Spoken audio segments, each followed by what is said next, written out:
I hope you can hear me. I'm just checking the chat window if everyone can hear me, just to double check if technical issues are all right. Yes. Yes, okay, that's great. Once again, I'm very pleased to welcome you at the information session dedicated to the Partnership on Social Transformations and Resilience.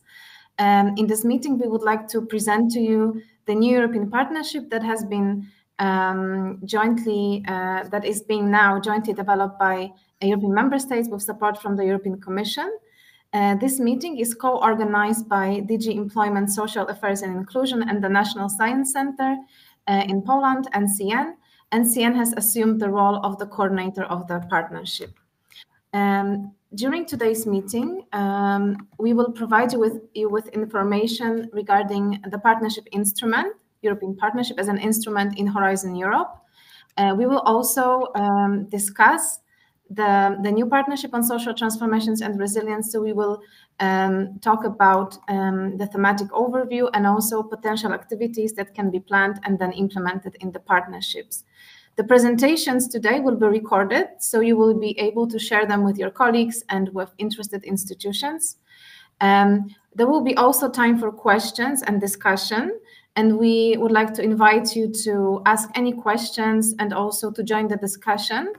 You will be able to do it by typing your question in the chat. Please add a question mark. If you ask a question, it will help us respond to the questions in the platform.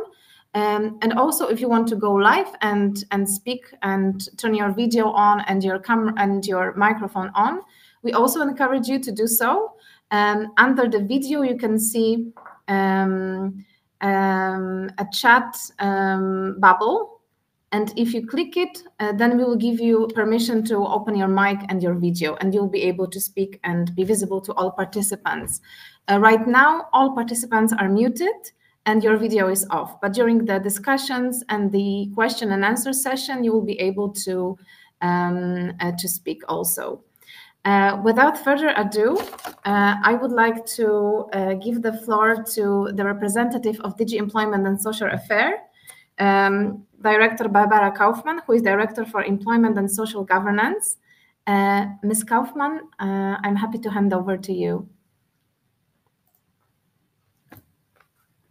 Please click your mic and your camera on.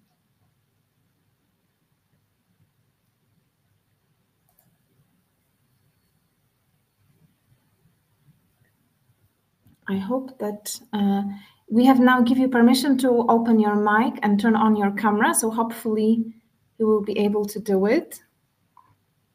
It's under the video. There is an icon of a microphone and a camera.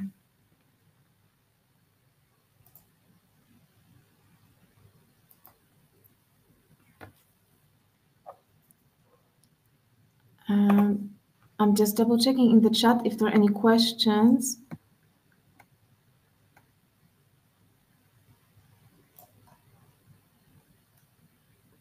So maybe now I will ask our director to say welcome, and then we hope to resolve the problems on Ms. Kaufmann's side. So I would like to invite the NCN director, Professor Krzysztof Jóźwiak, who would like to say a few words on behalf of the NCN. The floor is yours. Thank you, Malvina, and please give me a sign that you can hear me and you can see me. Yes, we can hear you and we can see you. Okay, great. So thank you very much. And I'm very honored to give a welcome address and to greet all the participants. And I really thank all of the participants for the interest in the partnerships and interest in this meeting. NCN is a proud coordinator of the partnership Social Transformation and Resilience, and we are very happy being a host of this meeting today, together with our colleagues from DG Employment, and we thank European Commission in support and in giving us this opportunity. So STR is a flagship initiative for NCN, and we approach the role of the coordinator, which comes from our previous experience in programs, in partnerships in Horizon 2020, in program Chance and in program Quantera. These initiatives have provided us a strong foundation to take on this important coordination role.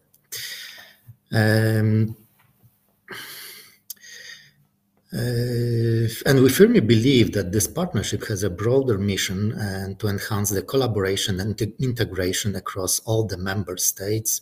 It takes into account a very important and very timely motives and research tasks which are important. The world and the societies are in a dramatic transitions, and we must face climate change, we must face the global tension, unexpected shocks, aging societies, and something which is of my particular interests, disinformation and pseudoscience, which are very big challenges, and we need to find solutions to deal with all of these things and find a wide discussion and seeking dialogues in society, among policymakers, among decision makers. So we really believe that this particular partnership and this particular research topics are very timely and very, very important for the globally and also for the all the member states of the European Union. So again, we are very happy that we can start this partnership to be in effect, and we're really looking forward for the fruitful discussions and future plans for all of the participants. And at the end, I would like to say thank you for all the people which were involved in previously in making this into effect, to the members of DG Employment, for the members of drafting groups, for the members of the team and NCN. This is really very important starting of that program. And again, I wish you to have it, very successful in the future. Thank you very much. Thank you very much. In the meantime, we're trying to contact Ms. Kaufmann to say a few words on behalf of DG Employment. So hopefully we can soon hear from her as well. But right now, so that we need to move on with our presentations, I will hand over to Katrin Kapfinger from DG RTD, who will give you more information about the partnership instrument. Just to remind you, if you would like to ask any questions, because after Katrin's presentation, there will be time for questions, please click on the chat bubble, the cloud under the videos, and then you will raise your hand, and we will give you the floor for questions. You can also type the questions in the chat.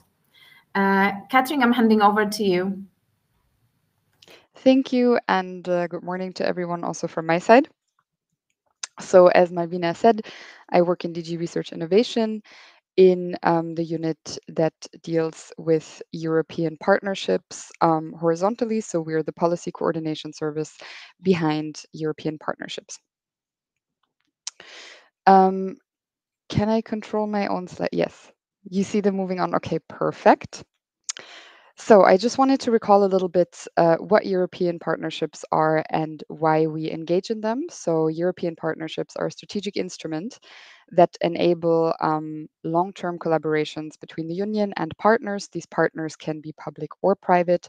And what we commit to are joint research and innovation programs that we design together and implement together.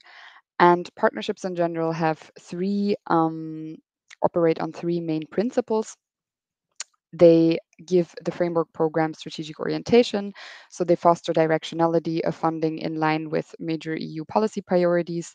They create critical mass, So they avoid fragmentation of RNA systems in Europe or across Europe and duplication of RNA efforts. And with partnerships, we try to achieve greater scale and impact than any one partner or like partnerships on smaller scales would be able to achieve. And lastly, we aim to foster ecosystems that are really based on integrated value chains. And under Horizon Europe, we also have the ambition to go beyond just funding joint calls, but to also foster integrative activities outside of funding. Whoop. So from my previous slide, you see that kind of the rationale for partnerships hasn't really changed very much since their inception, but over the course of the last 20 years, so since partnerships were introduced as an instrument in the framework program, they have changed quite a bit. So under Horizon Europe, we have a new approach to European partnerships that is more ambitious. So you have again, we put more emphasis on having partnerships to have them have a strong, excuse me, I'm getting called on the side, to have a strong strategic orientation. We have simplified the architecture and the toolbox significantly. So previously we had 6 different implementation types for partnerships. Now we have 3. And the Horizon Europe legal base also established a common set of criteria for the entire life cycle of partnerships. So this includes their selection, their implementation, but also their eventual phasing out. So under Horizon Europe, we have 3 main types of partnerships, and here they're listed in the order of complexity, you could say. We have co-program partnerships that are mostly public-public, where we sign memoranda of understandings with industry associations and where the union contribution is implemented through the work program. We have co-funded partnerships, which we're going into detail in just a moment, where we agree with partners that are usually public partners, so ministries or national funding agencies, to implement a joint research program together, and this we implement through a grant agreement. And institutionalized partnerships that have their own legal base and centralized financial management, and that are implemented also through independent legal entities, basically. So joint undertakings, EIT kicks, and Article 185 initiatives all fall into this category. To give you a bit of an idea of what the partnership landscape looks like under Horizon Europe, between Horizon 2020 and Horizon Europe, we've achieved an important rationalization of the landscape. So I know this slide is a little bit overwhelming, but I promise the previous landscape we would have never even been able to fit on a single PowerPoint slide. So we went from a total of 120 partnerships that were funded under Horizon 2020 to a total of 60 now. And what you see here is basically all of our partnerships that we have launched or that we will launch. So here you see, so here they're color coded based on their implementation type, and the ones that are framed in red are partnerships that were identified in the second strategic plan of Horizon Europe, so partnerships that we're going to launch as of 2025, in the second half of Horizon Europe, basically, as of 2025 up to 2027. And here you see the social transformations and resilience candidate under Cluster 2, one of the first 2 partnerships that we will have in Cluster 2 under Horizon Europe. So to dive into co-funded European partnerships a little bit, or a little bit deeper, the kind of most significant instruments that we had in Horizon 2020 that the co-funds are based on are EGP co-funds and Aranet co-funds. So this was basically a merger of these 2 instruments. As I already mentioned, typically our partners in co-funded partnerships are national funding bodies or agencies or ministries, but co-funds are also open to private entities and NGOs. In terms of their legal form, co-funds are implemented, as I said, through grant agreements that are based on program co-fund actions, which I will explain a little bit better in a moment. So these grant agreements are then signed between a consortium of beneficiaries, the partners, and the Commission. And the way that they're implemented is basically that the partners design a common program that is implemented under their responsibility, where national funding and resources is pooled, and then the union adds co-funding. Usually the co-funding is, or the co-funding rate is 30%. In justified cases, this can go up to 50%. And the EU top-up is based on Horizon Europe's rules on eligible costs, including financial support to third parties. So this is very important that in principle, and for better or worse, co-funds are implemented or operate a lot like regular Horizon Europe projects, just at a much larger scale. Under co-funds, joint calls and evaluations are organized centrally, and beneficiaries in selected projects, so the end beneficiaries, in what we call this cascaded funding approach, where we fund a consortium of partners, and then the partners launch joint calls where they then fund end projects or end beneficiaries. These end beneficiaries and projects are funded at national level based on national rules and rules that are agreed on by the partners for these joint calls. So this is a very important principle or core principle of co-funds, which also means that only entities from countries that are partners in a co-fund can participate in the calls. So to take one step back and talk a little bit about what a program co-fund action is, the Horizon Europe regulation defines it as an action that provides multi-annual co-funding to a program of activities that is implemented by legal entities funding managing or funding R&I programs, so what we call R&I program owners. So again, typically these are ministries or national funding agencies, but this definition does not exclude private companies, for instance. And through these, or what we expect out of these joint programs of activities, this can fund research through financial support to third parties. So this is one of the core activities of co-funds typically.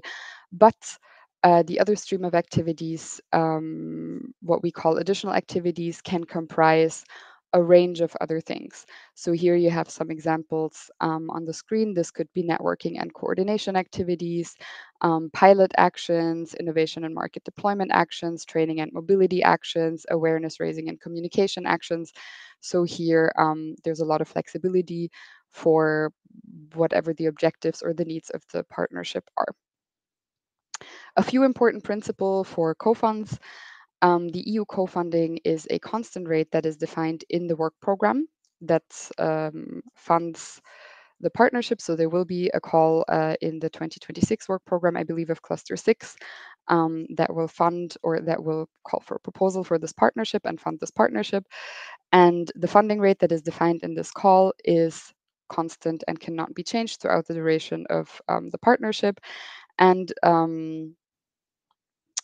the EC co-funding is then actually calculated based on eligible costs that the partnership generates.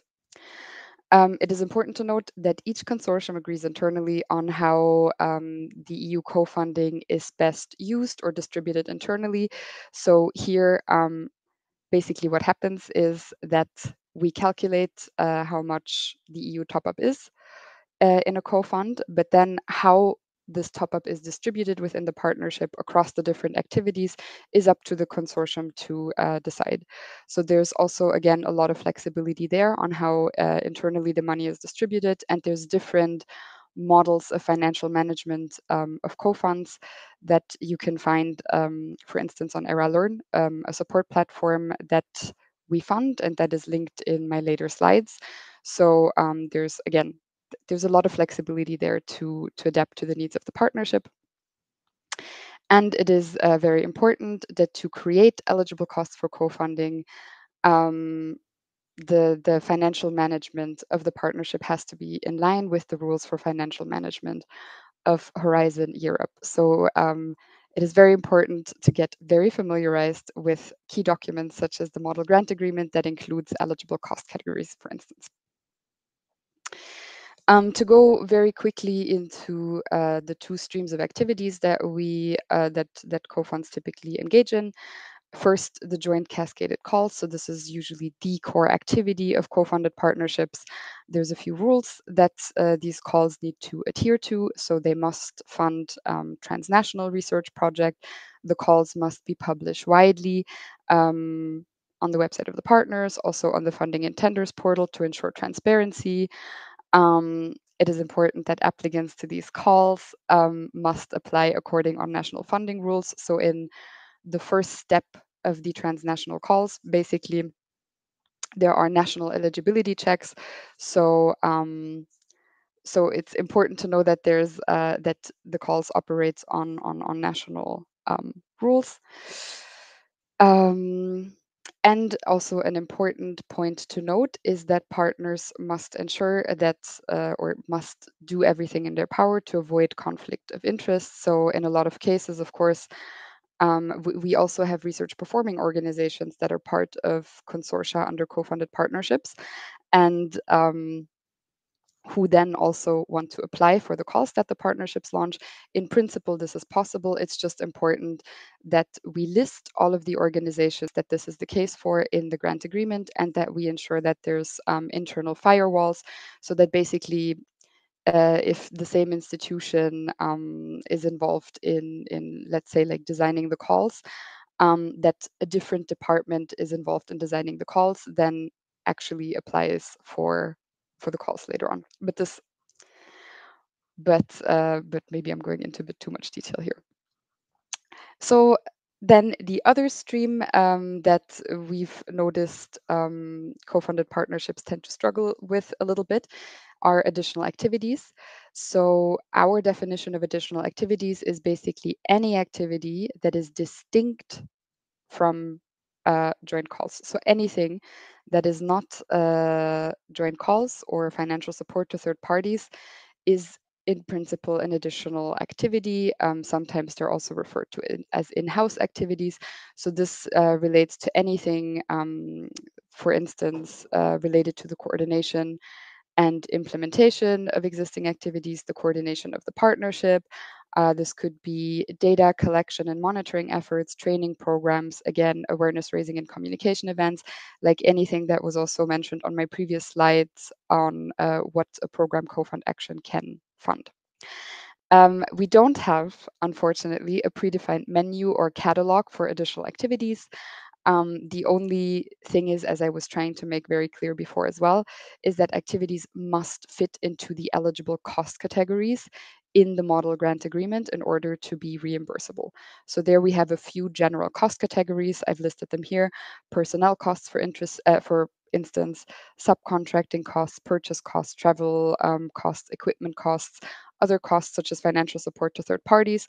So if it's within the scope of the partnership, if it contributes to the objectives of the partnerships, and if you can fit it into the eligible cost categories in the model grant agreement, it's in principle reimbursable. And just one important thing to note here is also that additional activities should not be confused with in-kind contributions. So here the terminology is a little bit fuzzy. But when we speak of in-kind contributions in the context of the model grant agreement, we use the definition of the financial regulation, which is actually, well, goods or services made available to a beneficiary by a third party free of charge. So here it's important to not confuse these different concepts. And as I promised, and this is my last slide, there's a lot of resources out there to help you navigate this process and get informed about the instrument and how it works. So here I've linked a few. There's, for instance, the co-fund application template on the funding and tenders portal. So the proposal template, basically. So this is already public, so I suggest you familiarize yourself with that. The co-fund evaluation template that you can find on ERA Learn, that will walk you through what we expect to see in the proposal, basically. The model grant agreement, the annotated model grant agreement of Horizon Europe, is going to become your Bible if you're going to work on co-funded partnerships, because it really, again, this is the legal framework that we operate in. So this has a lot of really useful information to help you understand the cost categories, the different types of beneficiaries, all of these things. you can find in the Model Grant Agreement. We have a partnership. We have a website for European partnerships where we publish news and helpful resources and contact information for all of the partnerships that are already up and running. And as I mentioned, ERA-Learn is a really, really, really helpful resource. They organize a lot of workshops, and I've linked two that I think are especially useful for you. We had one workshop on additional activities under co-funded partnerships last year, where you find the recording and all of the slides, and including a slide set on the legal and financial management of grants that explains, again, a lot of the general rules. And last but not least, I also linked our functional mailbox in DGRTD. If you have any questions or if you need help, we're always here to troubleshoot and try to support you as best as we can. And with that, I say thank you. And if you have any questions, I'll be happy to hear them and hopefully answer them. Thank you. Thank you, Catherine. Thank you for also providing us links to resources. And there will be time for questions also to Catherine. But before, I'm happy to see Ms. Barbara Kaufmann with us. I hope that everything is okay on your end and the connection is good.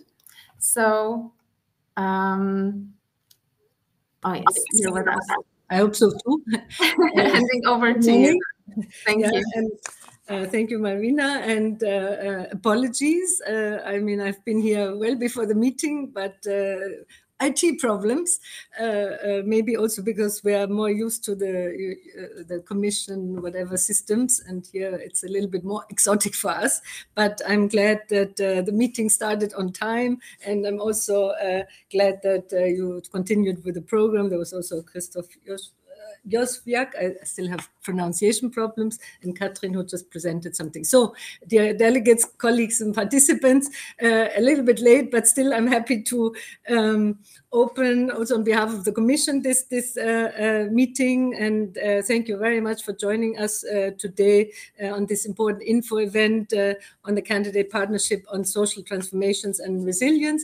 I'm Barbara Kaufmann. I'm the Director of Employment and Social Governance, as well as Analysis in DG Employment, Social Affairs and Inclusion. And I'm also one of the co-chairs of Cluster 2 in Horizon Europe. So it's really a great pleasure for me to welcome you and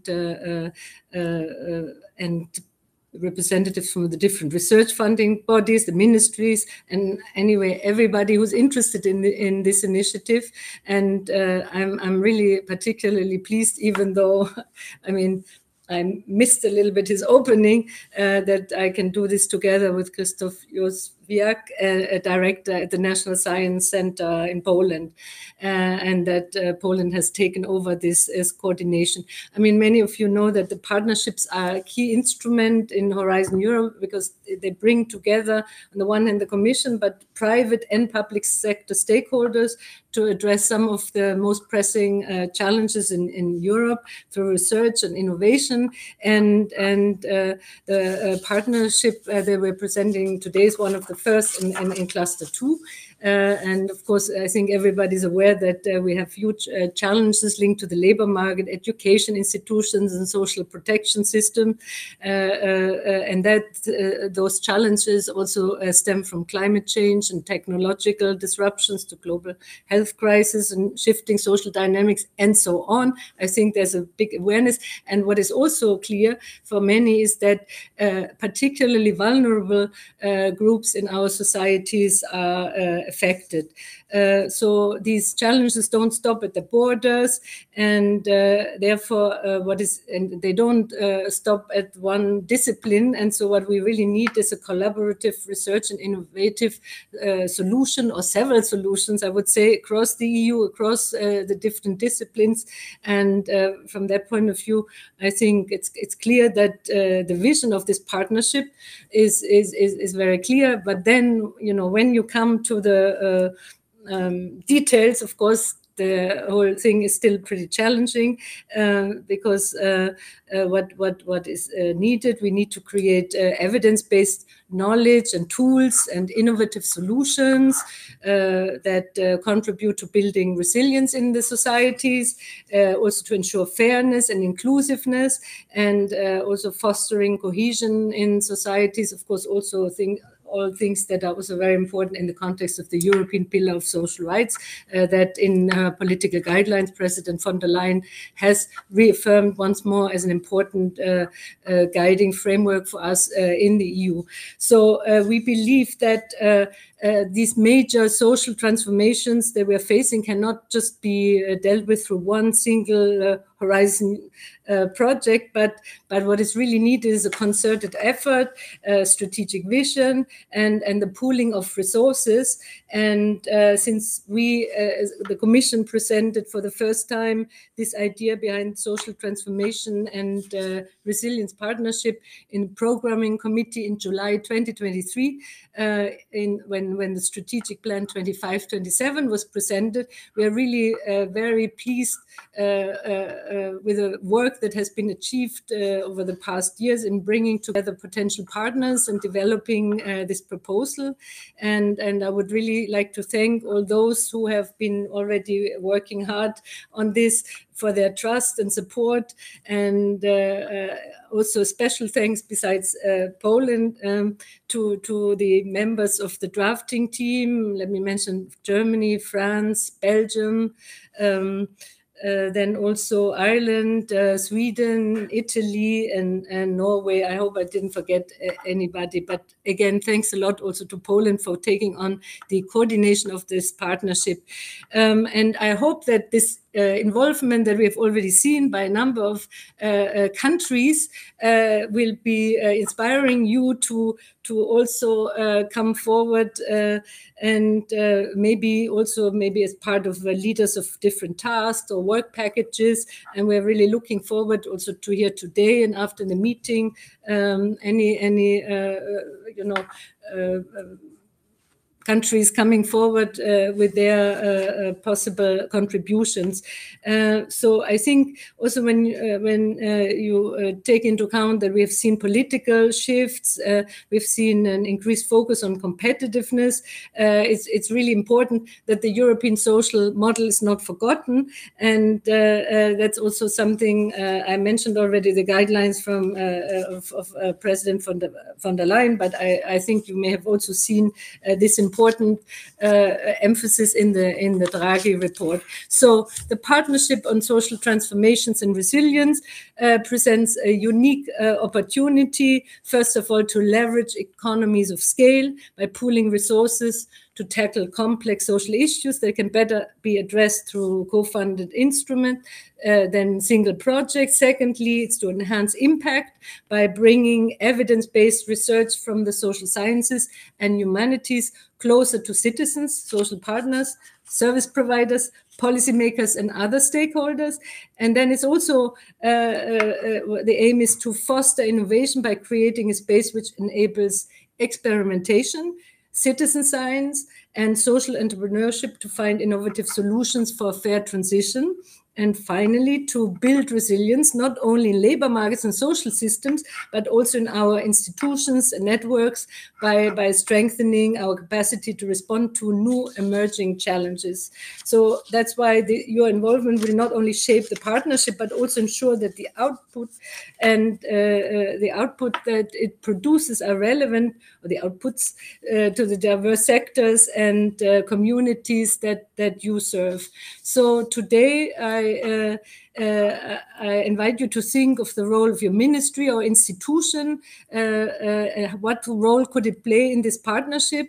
We are planning the next Cluster 2 work program 2026-27, and will be really extremely useful to get some sense and also more precise estimates of the financial contributions that your organization could provide. I would also like you to think of existing data sets, research infrastructures, or programs that could support the partnership's objectives. So your contribution in kind, whether we're talking about data or tools or personnel, are also vital in this context, and as vital as direct funding. And well, let me thank one more time in closing to the NCN for taking over the coordination room role, and the drafting team for organizing this event, I think, which really comes at a very good timing ahead of the request for ex-ante commitments that the Commission will launch. And thanks to everybody who's participating here now for your interest. Of course, also I would like to thank all the people behind the scenes, including here my colleague Frank Siban Thomas, who you don't see, but has been also together with his colleagues very instrumental. So with that, I'm happy to pass the floor back to Malvina again, with my apologies for being a bit late with this introductory remarks.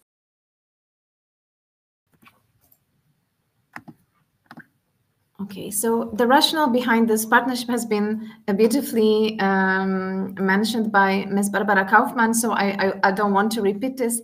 The most important thing that we need collaborative actions to address these challenges and to break down the fragmentation in SSH.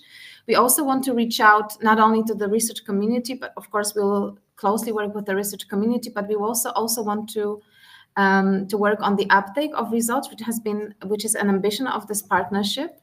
As you heard from Catherine, this partnership is a co-funded partnership under Horizon Europe, and our goal in this partnership will be not only to organize calls for proposals, which will be at the core of our activities, but also to contribute to developing knowledge, tools, and innovative solutions to address the challenges that we face in Europe right now. You have been asking about expected partners in these partnerships. I will speak about it more in my next part of my presentation. But first of all, we would like to invite as primary partners for this partnership, we would like to invite research funding organizations, but also ministries and public national agencies. So public organizations will be at the core of this partnership. The National Science Center has assumed the role of the coordinator, so I am coordinating this program together with my colleague Barbara Świętkowska, who is actually addressing your questions in the chat. So we're working together now on the next steps for this partnership. The partnership will start in 2027, according to the time frame of actions. And it will be a 7-year program, possibly also plus extra 3 years for monitoring of and finalizing of activities and reporting to the Commission. And the total budget will be between 100 million and 120 million euros, depending on our contribution to this program. We are working under the second strategic plan, and we are one of the 10 new candidates for partnerships for the next years. As you know, right now we have around 50 partnerships up and running, but it's important to note that social transformations and resilience is one of the 2 partnerships under Cluster 2. So there are only 2 now dedicated to social science and humanities. But I think it's important to note that the knowledge and also the instruments and tools that we will develop, we strive to develop in this partnership will be relevant for all other partnerships, because the challenges that are faced by other partnerships will be in a way also addressed in our partnership on social transformations and resilience. As it has been mentioned, we have already been working in 2024 with member states and coordinated by the European Commission. So we worked with Belgium, France, Germany, Ireland, Italy, Poland, and Sweden. This is the core group of countries that has worked on the development of the partnership. We have been supported also by the Zoe Institute for Future Fit Economies. And last year, we already organized workshops with the research community, funders, ministries, and other stakeholders. And this knowledge has also informed the draft guidance proposal that we have prepared in 2024. Right now, I would like to move on to the important part of our presentations, to a thematic overview and also the development of strategic research agenda for the partnership, which is an important document for the development of this partnership. So first, I would like to hand over to a colleague from Forte, Sweden, Tove Hammarberg, who will present to you the first thematic area, social protection and essential services. Tove, handing over to you. Thank you, Malvina, and hello everyone. Yes, I'm working at Forte, the Swedish Research Council for Health, Working Life and Welfare, and I'm part of the drafting team and the core group. So in this STR partnership, we are planning for activities in 4 thematic areas, and these areas. Oh, now it's. Sorry. So we are planning for activities in 4 thematic areas which we call impact areas. And these 4 areas, they have many mutual connections. And the first area is social protection and essential services. So social protection systems and essential services are known as cornerstones in our welfare systems. And while welfare states in Europe differ in many ways, we still face similar challenges. Increase in demand, rising costs, fragmentation, and inequalities in excess. So social protection systems and essential services are different but interacting sides of the welfare state and the welfare systems. So here the cash side of the welfare state resources, such as social insurances or income transfers, are intended to address the risk of income loss or poverty, while the care side, that is services that are subsidized or provided for free, are intended to handle needs related to childcare, education, health and long-term care, and social support.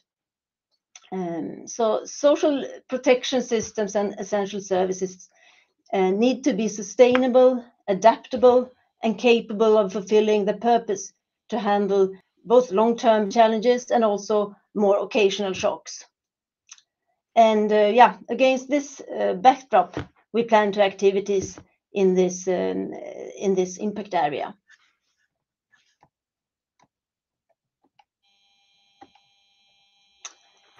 And then when it comes to the research approaches and themes,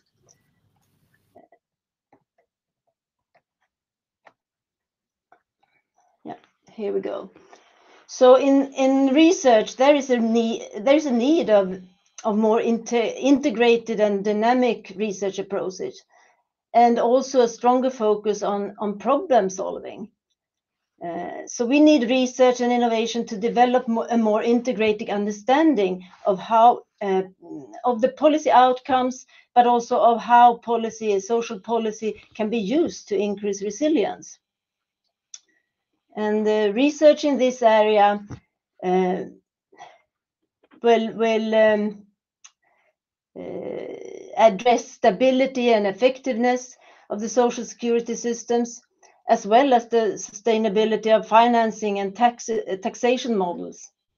And we will also pay attention to changing norms in the welfare, in the delivery of welfare, as well as new or potential discrimination that will appear.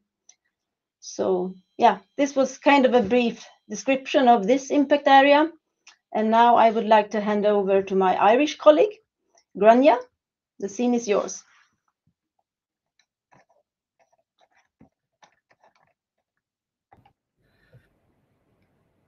Hello. I'm just moving on the screen. Hello, I'm Grania Walsh. I'm from Research Ireland. I'm a member, like Tova, of the drafting group, and I'm going to give an overview of the thematic area on fostering education and skills development. So to give a little bit of context, in the program will focus on education and skills development for all ages, from young adults through to adults, in order to support people through the major transitions that are occurring in our time. The slide seems to be gone there, but it's the green and digital transitions, the challenges of demographic change. And through this, to foster societal resilience via education and skills to deal with the various societal shocks that are occurring. Some of them have already, we've encountered them through, for example, the COVID-19 pandemic, through conflict and war, through changes in trade, all the things that can affect society. Education and skills development and training programs development are ways in which of fostering societal resilience. So looking into research and innovation in lifelong learning models is going to be very important in this respect, because of the inevitable change in the types of jobs in the labour market that are available, so that people are supported to access new types of careers and professions. And of course, we want to particularly support disadvantaged groups, migrants, people from low income backgrounds, people from rural areas. Being from a rural area is not a disability. I think that's a little mistake. But people with disabilities also to remain and to access education and training. And so that is the context. Some of the likely areas of research and innovation that might be threaded through the calls that would come under this partnership in relation to fostering skills and education and skills development would relate to the different areas, such as development of green and STEM and ICT skills to assist the green and digital transition. Obviously, the green and digital transition will require a lot of skills in this area, and particularly certain groups, women, for example, traditionally have not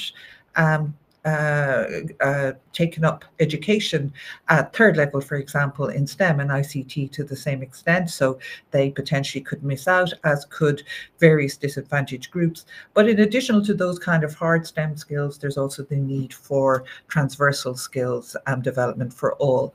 And we need to know kinds of skills that will be needed in a society where the labour market and work is changing. And we need to be able to anticipate the kind of education and training that would be needed. And we need to look at the effectiveness of the education market. And we need to think about demographic change and to support citizens and societies to upskill and reskill at all stages in life. And I won't read out all of the points, but I'll just go on to the my last slide, which is fostering education and skills development for resilience, fostering resilience to unexpected shocks, which are inevitable in the world in which we live. And so in that respect, fostering entrepreneurial and transversal skills is really, really important, making use of humanities type concepts around creativity, fusing arts making and scientific-based experimentation, and very, very important, and referring back to an earlier comment on supporting education to strengthen resilience against disinformation, which, as we know, is so all-pervasive in this social media age, as well as education for citizenship, and also enhancing public-private collaboration so that work-based solutions can be enabled to utilize skilled and training programs. And thank you. I'll hand you over to my colleague, Francis.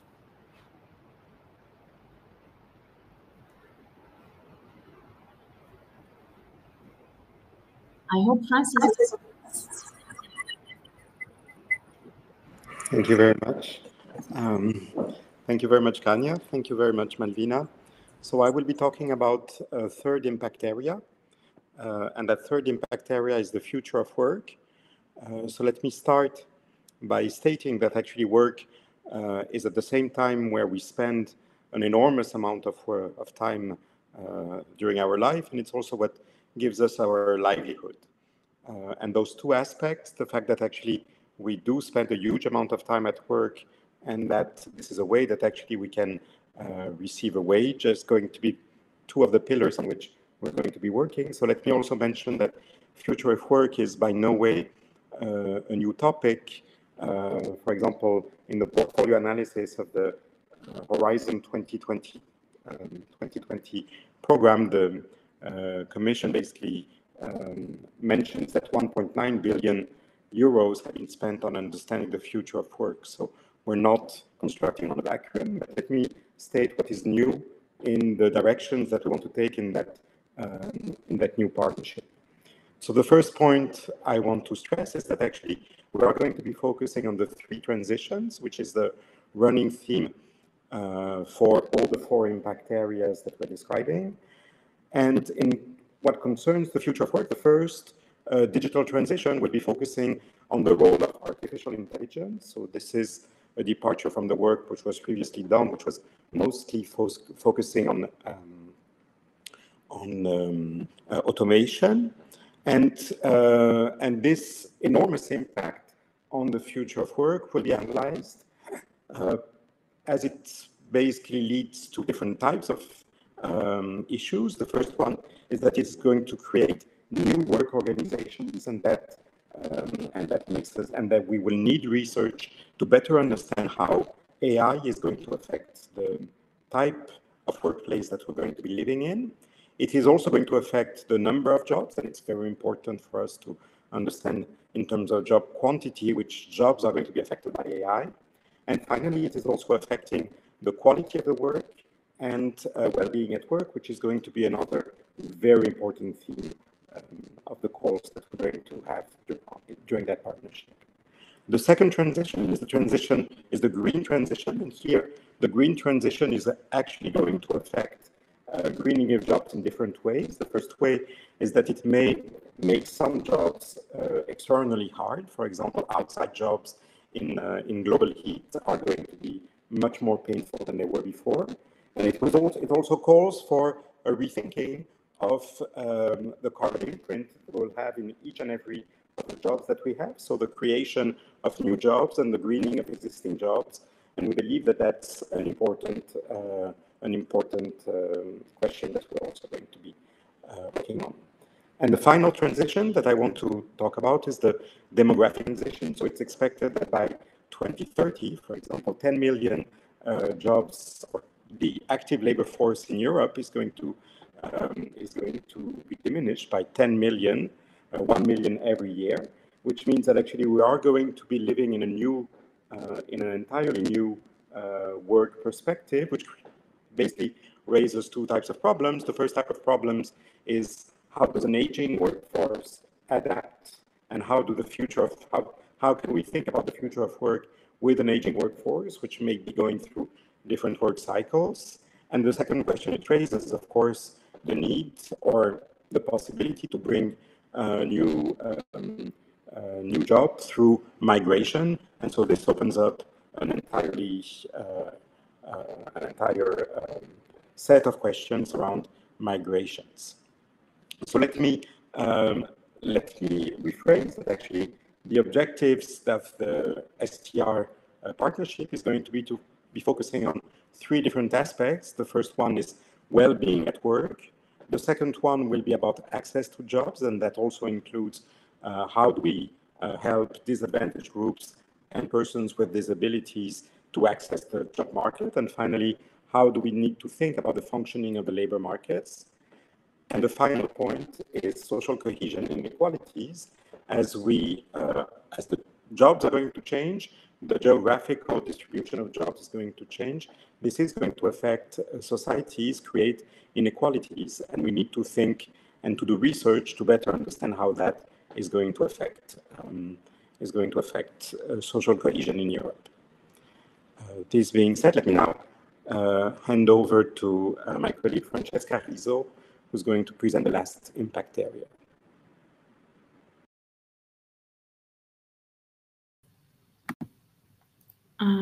I hope Francesca is with us. Yes. Yes. Over to you. Good morning. I hope you can hear me. And thank you to Malvina and colleagues for presenting the previous 3 areas of impact for the new partnership. Basically, the area number 4 of the impact for the partnership is about fair transition towards climate neutrality. In this respect, I would like to maybe address the fact that it is an area which is in a certain way transversal to the other ones, but also which is pointing very much on the one of the main premise of the climate neutrality and the climate the green transition. That was the idea of do not leaving people or places. behind the transformations that the green transition could bring in. Some of the main background for these impact area are already kind of studies that have shown us if not well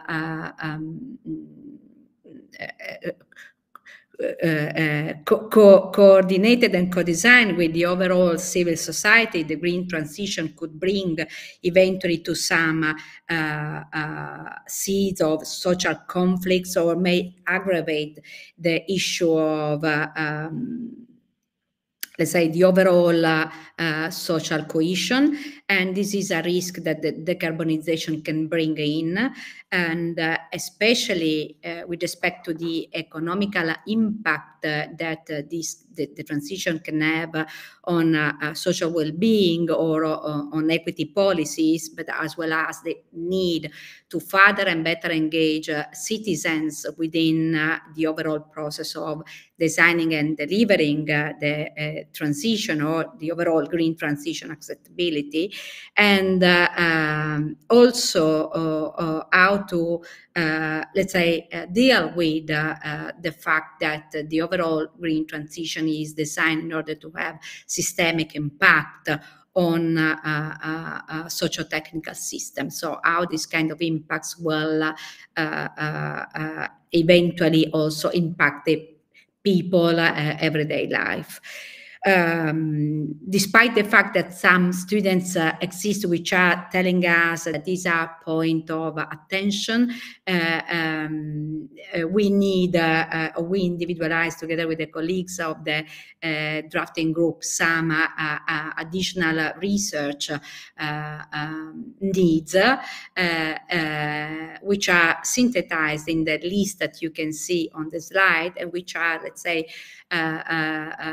including some basic or fundamental research on some of the main concepts, as well as something which is much more about kind of possible applications or solutions in order to, let's say, shortening the distance in a certain way between the green, but also the digital transitions and the civil society in general.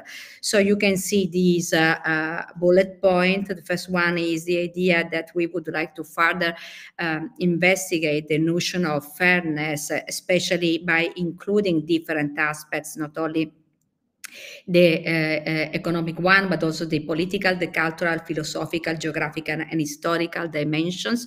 What does it mean, fairness, if we start to understand it from these different perspectives, and how this better understanding can inform policies and tools for the implementation of the transitions.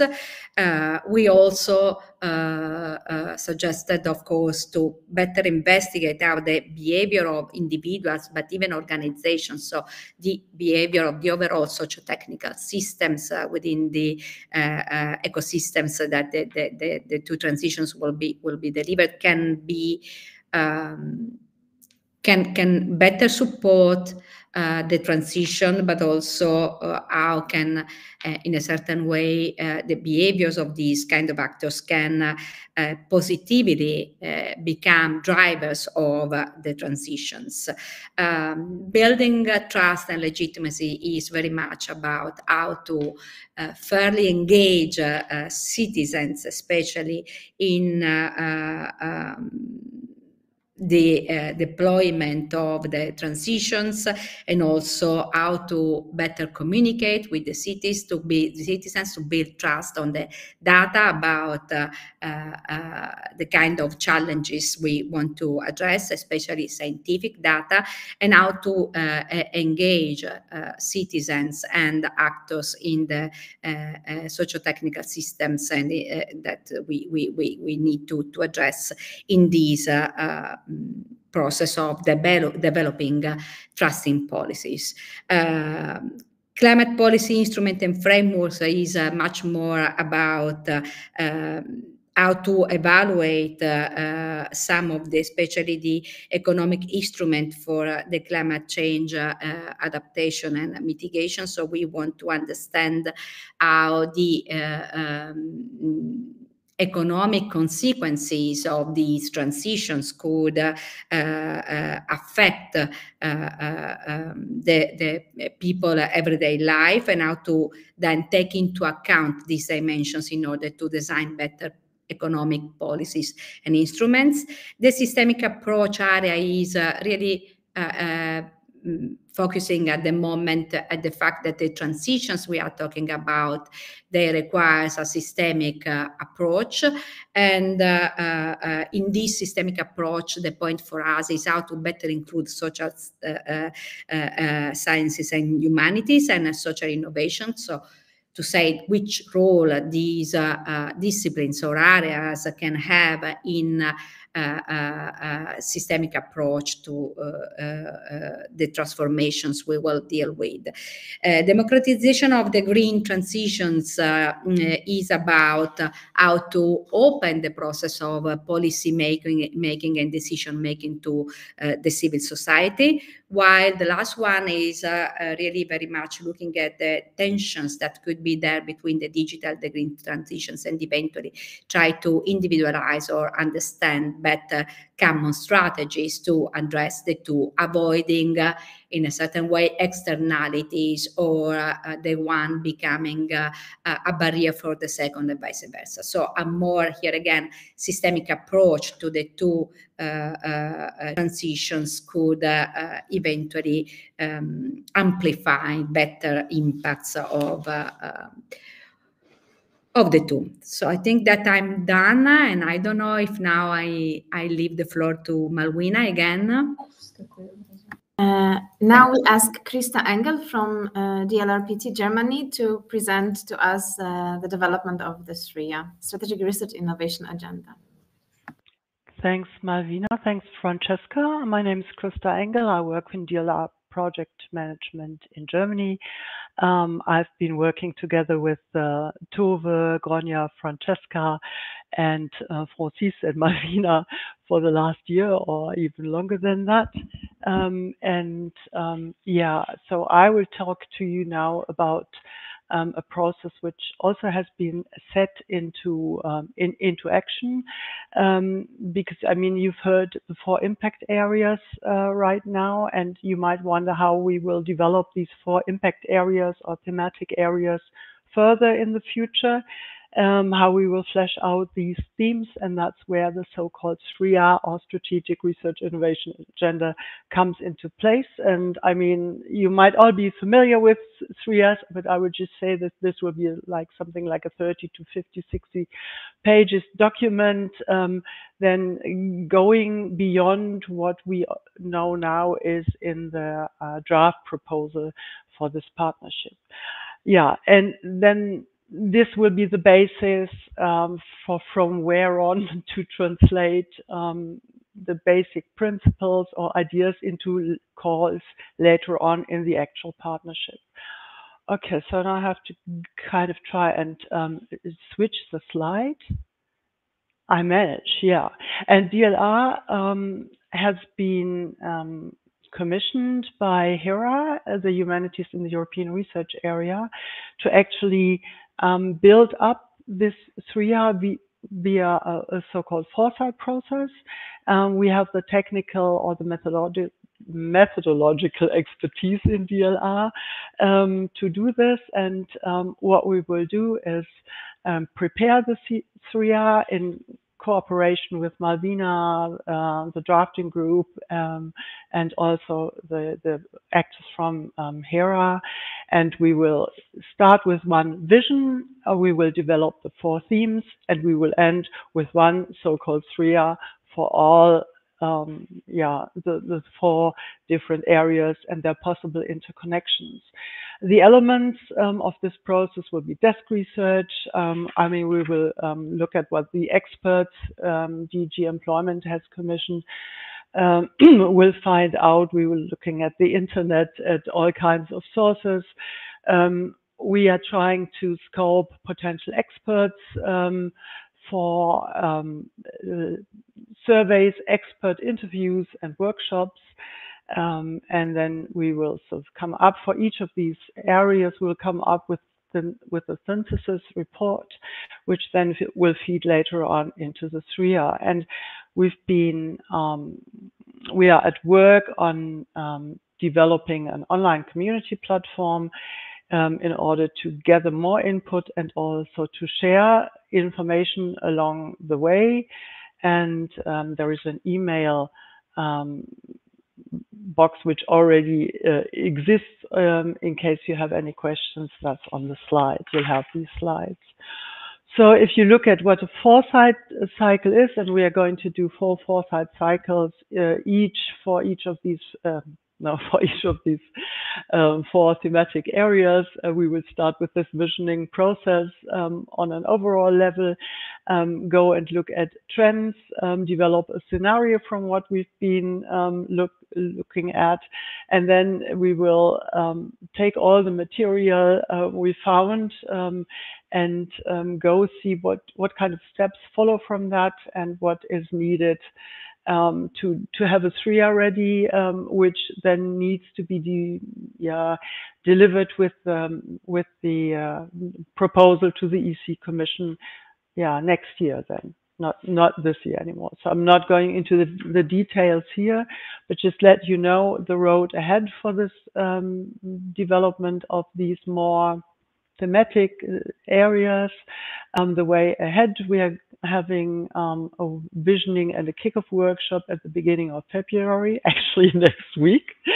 We are then going to conduct 4 trend workshops for the impact areas, which all imply that there will be surveys throughout this year. They will last from March to December, 4 workshops. One's planned for the end of March. We start with future of work, and then 1 workshop per quarter of the year.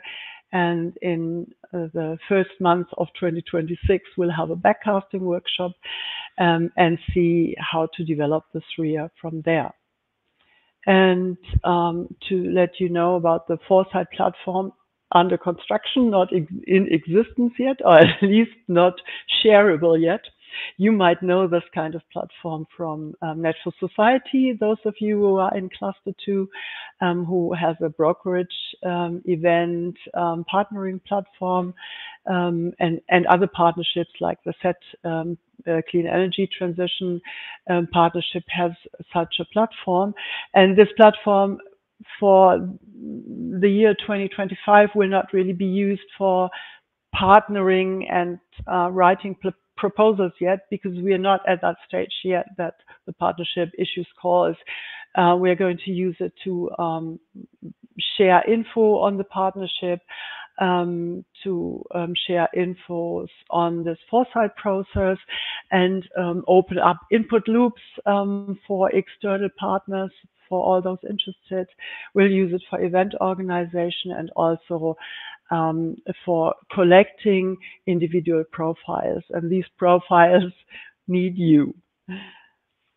So if you want to asking yourself how you can engage in this enterprise or in this endeavor or in this process, you can be informed, keep track of the development of the social transformations partnership with this foresight platform. You can show yourself, advertise your profile on the platform. This way you can let us know where you are interested in, what kind of activities. You can spread the news, share this platform with your ecosystem. And you can participate. I mean, I know everybody is tired of surveys, but we need input via surveys if we want to have a truly co-creative SRIA in the end, or have a co-creation throughout the whole process. So you can give your input when you ask for it, and we would also love you to share the infos or the service with your own ecosystems then. And in case you do have any expert suggestions where you say, oh yeah, in fair transition, this person or that person or this organization should be part of it, there is an email box just drop us a line, and we would be very grateful. And with this, I would say thanks for listening and pass the mic to Malvina. Thank you very much, Krista. Krista will also be available for questions in the last part of the meeting.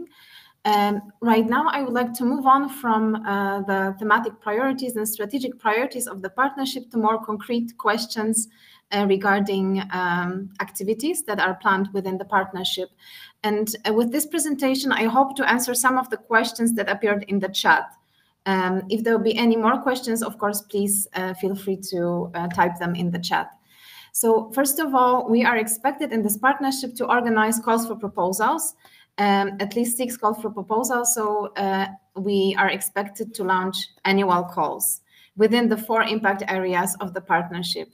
Someone asked about the difference between Eranet co-funds and this partnership. So call for proposals actually will be similar to those that we organized in Eranet co-funds. So this will be called for collaborative projects as a standard with 3 entities involved from different member states or associated countries.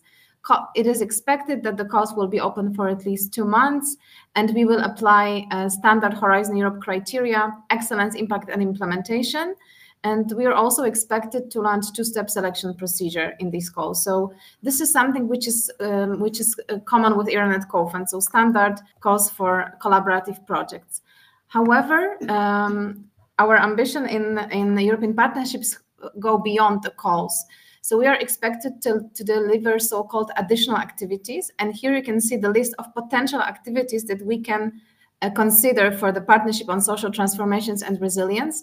And they will be developed in the course of next 2 years. So that the plan for these activities will be developed in the course of next 2 years. And this plan must be then submitted in the proposal to the European Commission. So as you can see, there can be different sort of activities.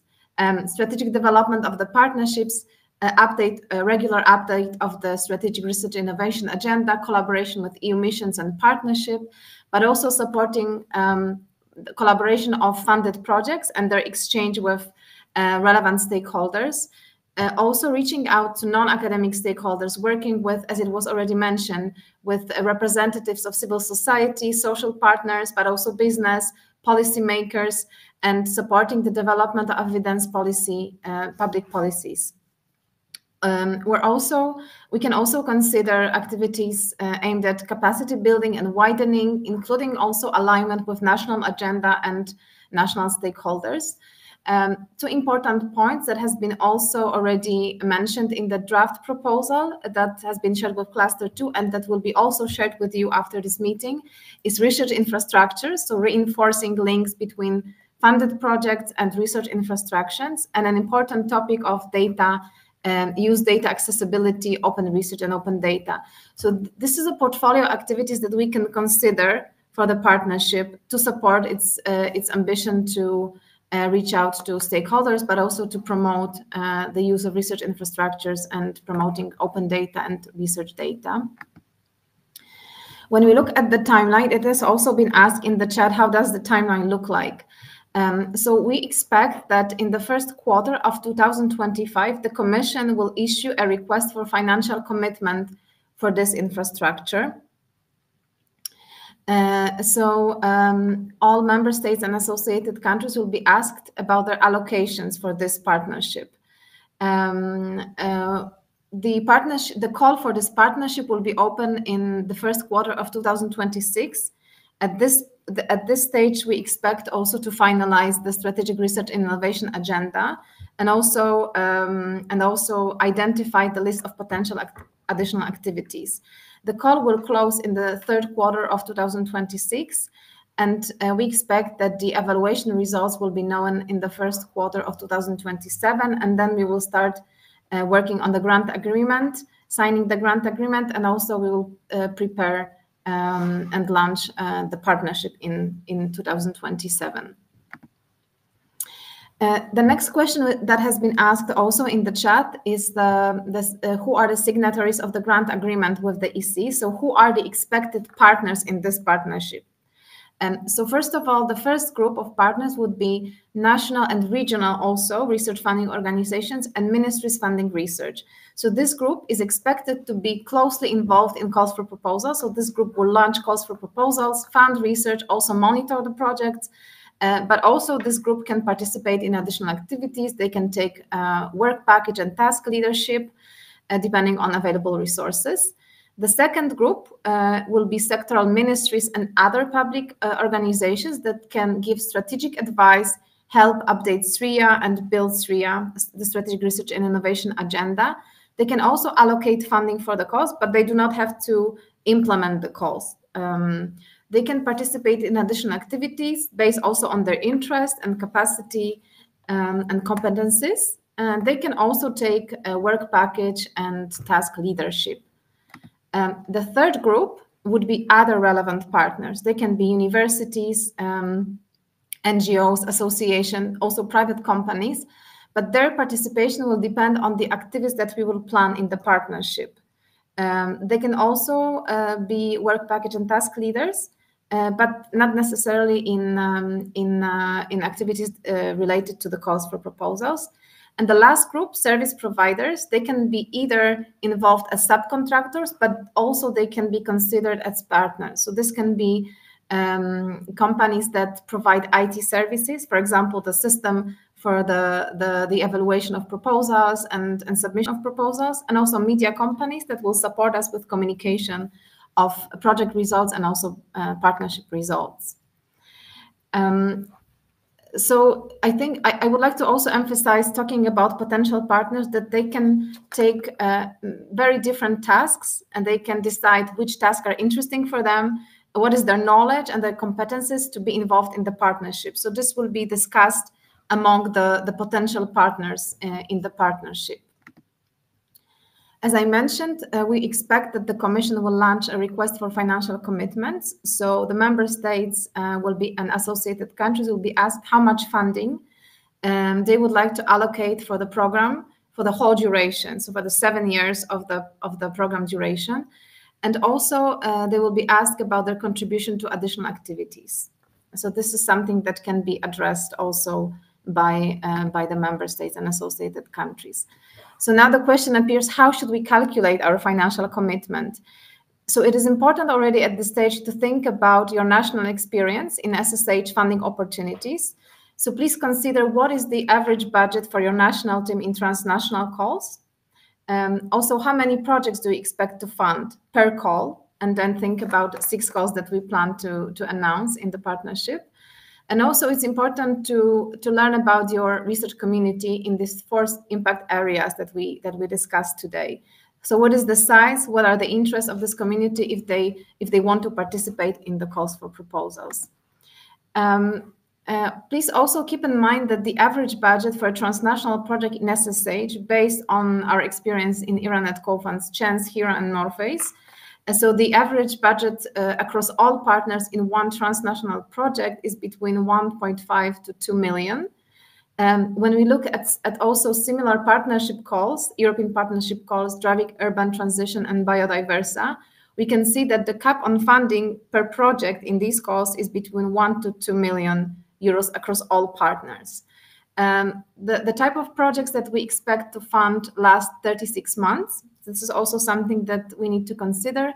And finally, very important information, we need to collect enough funding to get EU co-funding. So we need to allocate 70 million in national allocations to get EU funding, to get 100 million euros in total for the program. So to get extra funding from the Commission. And as I mentioned, we expect 6 calls in this partnership.